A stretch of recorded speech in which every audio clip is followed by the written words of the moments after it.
हाँ भाई, क्या हाल है भाई आप सभी के। उम्मीद है आप सभी अच्छे होंगे। Welcome to note master. साथियों, आपकी क्लास 2 दिन डिले हुई है। 2 नहीं 3 दिन डिले हुई है, क्योंकि फ्राइडे को आने वाली थी। फ्राइडे सैटरडे संडे, तो 2 दिन डिले हुई है। सॉरी भाई इसके लिए। तो आज मंडे है, आज आपकी क्लास आ चुकी है टाइम से। ठीक है ना। तो आज जो है मैं आपका वर्णमाला चैप्टर लेके आया हूँ। अच्छा, डिटेल में नहीं है ये चैप्टर, क्यों है पूरा बताऊँ आपको। डिटेल में नहीं समझा रहा, केवल वर्णमाला चैप्टर है ये। थोड़ा जो इसका इंपॉर्टेंट इंपॉर्टेंट पार्ट है वो लेके आया हूँ मैं। और 20 क्वेश्चन है, ठीक है ना। तो इससे जो आपको वर्णमाला चैप्टर प्रिपेयर हो जाएगा। ठीक है ना। तो इस हिसाब से मैं लेके आया हूँ। जो इम्पोर्टेंट इम्पोर्टेंट चीजें हैं वो सब इसी में है, वर्णमाला में। ठीक है ना। तो इसी प्रकार से हिंदी के सारे चैप्टर चलेंगे। तो जिस प्रकार से आज वर्णमाला है, कल आपका वो होगा। वर्णमाला के बाद में कल आपका अगला चैप्टर जो संधि आएगी। वैसे कल तो जीएस की क्लास आएगी, उसके बाद फिर अगली क्लास आएगी जो आएगी वो आपकी उसकी आएगी संधि की। ठीक है ना। तो तैयार रहिए। चलिए क्लास को करते हैं स्टार्ट। और डिटेल में आपको क्लास के एंड देता हूँ। तो वर्णमाला दृष्टि में एक हिंदी वर्णमाला जो है, इसकी जो कितनी वर्णमाला जो है 12 जो होती है। ठीक है ना, 12। तो 52 वर्ण होते हैं। तो इसमें जो है मैं बताऊं आपको, मूल स्वर जो होते हैं ना, मूल स्वर वो होते हैं 11। कितने होते हैं मूल स्वर? 11। इसमें दो होते हैं, स्वर और एक व्यंजन। ठीक है ना। व्यंजन में भी आपको आगे पढ़ाऊंगा। तो ये देख लीजिए मूल स्वर कितने होते हैं। मूल स्वर हाँ, तो मैं आपको बता रहा था व्यंजनों की संख्या। तो व्यंजनों की संख्या होती है, वो होती है 39। ठीक है ना। कैसे क्या होती है वो मैं भी आपको आगे बताऊंगा सब चीज। पहले स्वर पढ़ते हैं। चलिए तो स्वर आगे बढ़ाते हैं अपने स्वरों को। तो ये आपके 11 स्वर होते हैं। ठीक है ना, देख लीजिए। बड़ा, छोटी, बड़ी, उ, री, ए, ओ। ठीक है ना। तो ये आपके स्वर होते हैं। मात्रा के आधार पर स्वरों के वेद होते हैं, वो होते हैं 2। ठीक है ना। मात्रा के आधार पर स्वरों के जो वेद होते हैं वो कौन से होते हैं वो मैं बताऊंगा। और हिंदी में ध्वनियों के वर्णों का प्रकार होते हैं, वो भी 2 होते हैं। अब देख लीजिए, हिंदी में ध्वनियों के प्रकार होते हैं, 2 होते हैं। ठीक है ना। हाँ, तो हिंदी में ध्वनियों के प्रकार का बात करते हो, हिंदी में ध्वनियों के वर्णों के प्रकार 2 जो होते हैं। अच्छा, ये होते हैं एक ईश्वर स्वर और एक आपका दीर्घ स्वर स्वर दीर्घ स्वर। अच्छा, मूल दीर्घ स्वर हो गया। अब आते हैं आपका हिंदी में ध्वनियों के 2 प्रकार में। ये दोनों हो गए आपके। एक प्रकार ये हो गया, एक प्रकार ये हो गया। अच्छा, दीर्घ स्वर जो है आपका गुरु संधि स्वर 7 होते हैं। ठीक है ना। दीर्घ गुरु संधि स्वर 7। ठीक है ना, ये थोड़ी। हाँ, ठीक है ना। दीर्घ गुरु संधि स्वर 7। ठीक है ना। अरे सॉरी सॉरी, मेरा भी दिमाग कहाँ चल रहा है यार आज। पीपीटी गलत बनी हुई है ना। ये देखिए, ये यहाँ आएगा। एक सेकंड, पूरे ग्रंथों द्वारा मूल स्वर। ठीक है ना। और दीर्घ गुरु संधि स्वर। ठीक है ना। ये मूल स्वर यहाँ पे ये गलत बना हुआ है, ये कुछ नहीं है ये। इसको काट देते हैं। उसके बाद में ये आपके 4 जो हो गए, ईश्वर स्वर हो गए, मूल स्वर हो गए। और ये जो आपके 7 हो गए ना, ये 7 देखो, ये 4 हो गए आपके दीर्घ गुरु संधि स्वर। ठीक है ना। ये द्वैमिक होते हैं और ये द्विमात्रिक होते हैं। ये होते हैं आपके एक मात्रिक। ठीक है ना। एक मात्रिक, ये आपके एक मात्रिक होते हैं। उसके बाद करते हैं प्लुत्सर। प्लुत्सर संस्कृत भाषा में होते हैं, हिंदी में नहीं होते। ठीक है ना। तो आते हैं संयुक्त दीर्घ स्वर पर। ठीक है ना। ये क्या होते हैं मैं आपको बताता हूँ। तो संयुक्त दीर्घ स्वर, इसकी बात करते हैं हम। तो संयुक्त दीर्घ स्वर होते हैं आपके 4। ठीक है ना। और एक होते हैं, इसमें आपके 2 टाइप होते हैं। एक मूल दीर्घ स्वर होते हैं। ठीक है ना। ये जो सजातीय हिंदी वर्ग है, ये है आपका मूल दीर्घ स्वर। ठीक है ना। मूल दीर्घ स्वर। ठीक है ना। मूल दीर्घ स्वर। ठीक है ना। और ये आपका विजातीय संधि स्वर है। ठीक है ना। ये आपके दीर्घ स्वर से निकले हुए हैं। ठीक है ना। ये दीर्घ स्वर से निकले हुए हैं, मूल संधि स्वर और संयुक्त स्वर। ठीक है ना। तो सजातीय संधि स्वर की संख्या हो गई 3, और विजातीय संधि स्वर की हो गई आपकी 4। तो ये चारों आपको विजातीय है। ठीक है ना। और आगे बताता हूँ मैं आपको। अब यहाँ से आप बात करते हैं व्यंजनों की। व्यंजनों की देखते हैं हम। व्यंजनों का क्या क्या किस तरह से रहते हैं। तो व्यंजन, कुल व्यंजनों की संख्या कितनी है? 39। ठीक है ना। मूल व्यंजनों की संख्या कितनी है? 33। स्पष्ट व्यंजनों की संख्या कितनी है? 25। अंतस्थ व्यंजनों की संख्या कितनी है? 4। उष्म व्यंजनों की संख्या कितनी है? 4। संयुक्त व्यंजनों की संख्या कितनी है? 4। और उत्क्षिप्त द्विगुण व्यंजनों की संख्या कितनी है? 2। और मूल व्यंजनों की संख्या है 33। इन संख्या को ध्यान रखेंगे, ये इंपॉर्टेंट है एग्जाम के लिए संख्याओं को, ठीक है ना। अब आगे आते हैं। अब अयोगा देख लेते हैं, और अयोगा अंग और अंग है, ये आपके अयोगा है, ठीक है ना। ये वर्षों गलत लिखा हुआ है इसमें, ये अयोगा है, ठीक है ना। अयोगा वर्णों की संख्या है 2, ठीक है ना। अब आते हैं अनुस्वार और विसर्ग दोनों स्वरूपी व्यंजन भी हैं। आचार्य किशोरी दास वाजपेयी ने अयोगा कहते हैं। जो योग ना होने पर के साथ होने पर साथ रहे उन्हें अयोगा कहते हैं, ठीक है ना। पहले ये उसी में रहते थे व्यंजन में, व्यंजनों की संख्या 13 होती थी, सॉरी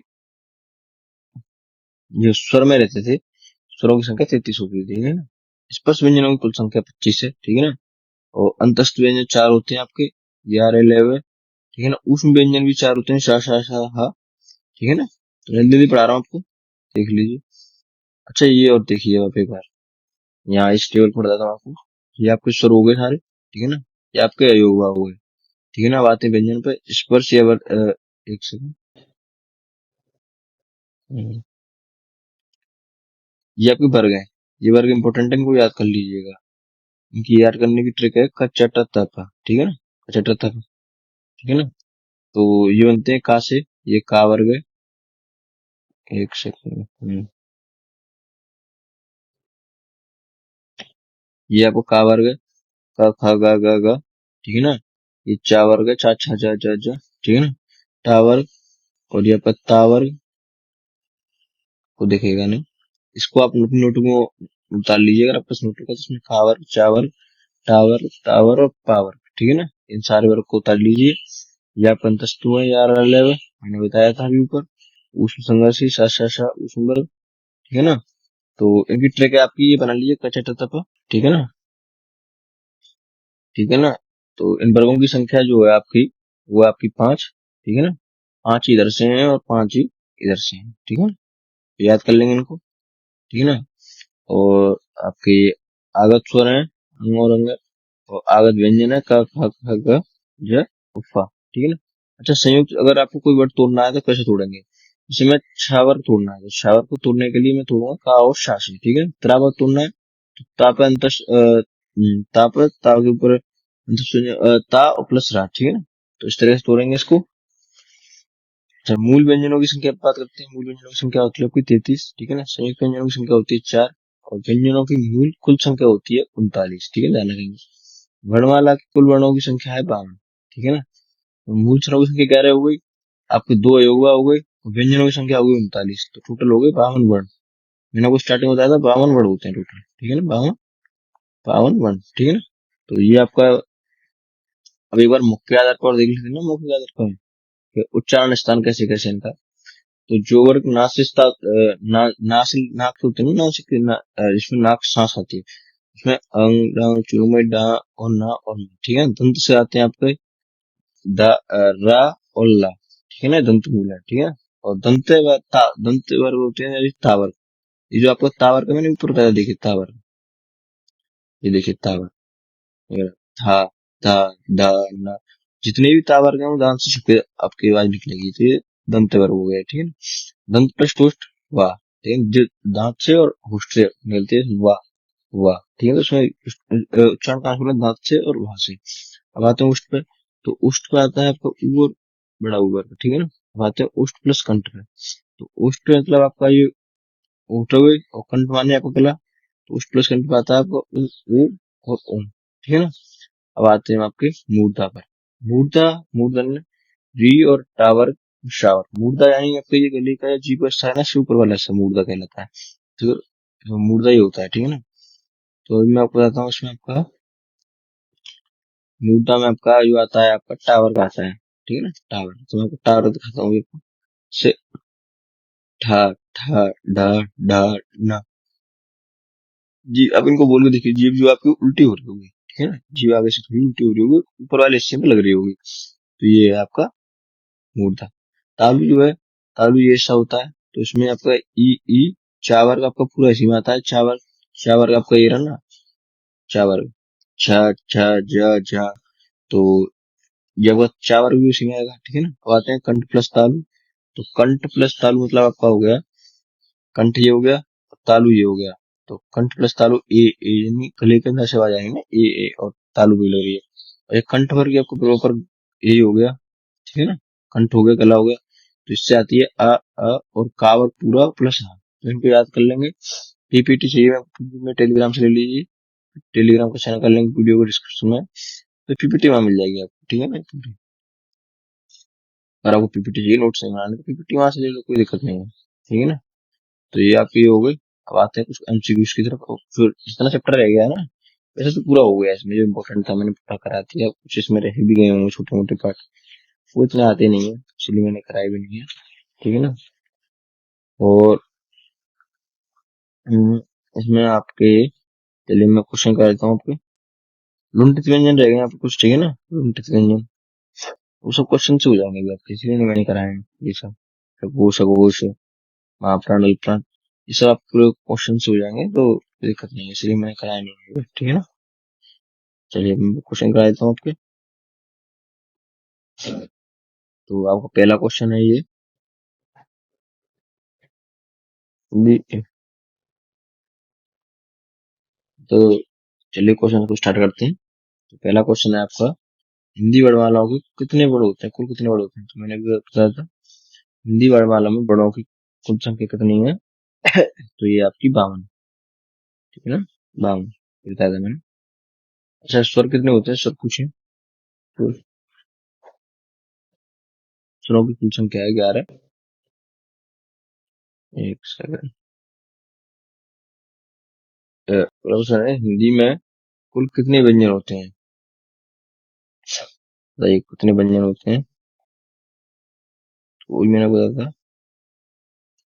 11 प्लस 32, तो ये हो गया आपके 42, ठीक है ना। 11 प्लस 32 यू, और इसमें प्लस अयोगवा, अब दो अयोगवा जोड़ेंगे इसमें व्यंजन की संख्या, सॉरी 39।